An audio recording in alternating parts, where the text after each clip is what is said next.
The announcement of Assassins may be one of the most important recent developments in Lee Min-ho's career because it moves him into a very different kind of narrative space: political thriller, historical drama, veteran ensemble acting, and a story rooted in one of South Korea's most turbulent modern moments.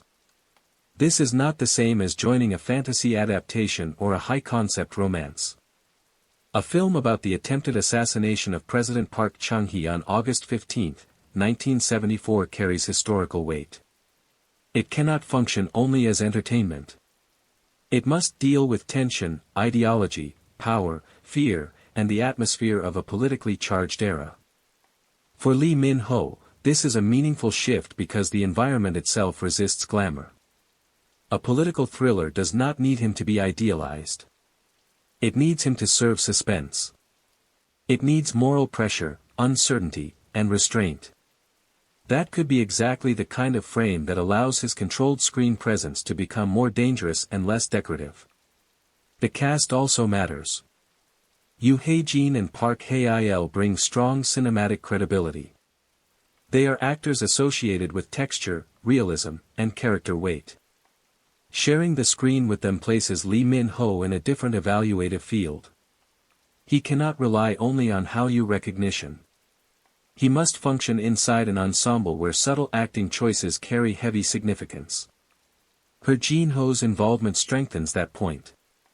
His work is often associated with emotional restraint and human tension.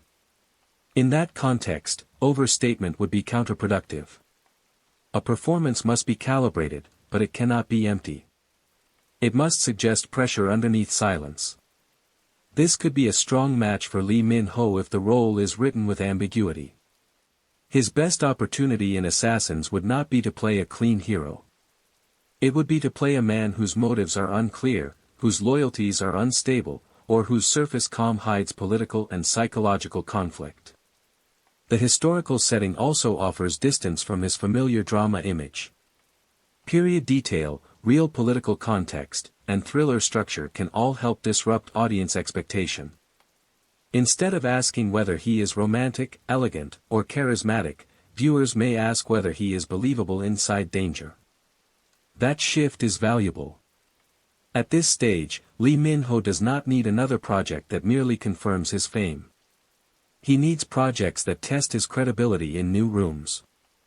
Assassins could do that, especially if the film gives him genuine dramatic pressure rather than using him as commercial decoration. If successful, this may become one of the clearest signs that his career is moving toward maturity rather than repetition.